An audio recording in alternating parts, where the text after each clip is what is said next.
বন্ধুরা দেখেন, দেশের এমপি হইলে এরকম হওয়া উচিত। যেমন দেখেন ফরিদপুরের হানজালা সাহেব নতুন সংসদ সদস্য সাধারণ পাবলিকের সাথে কত সুন্দর করে হাসি দিয়ে কথা বলতেছে। আর পুরো ভিডিওটা দেখেন, আশা করি ভালো লাগবে। আর ভিডিওটা বেশি বেশি শেয়ার করে সবাইকে দেখার সুযোগ করে দিবেন। হেঁটে হেঁটে আমাদের চিত্তরবাসী খোঁজখবর নিচ্ছেন।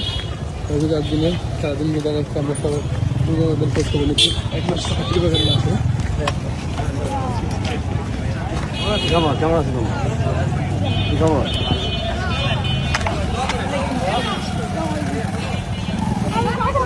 সামনে যান ভালো অবস্থা। কেমন আছো ভাইয়া? সবাই ভালো আছো?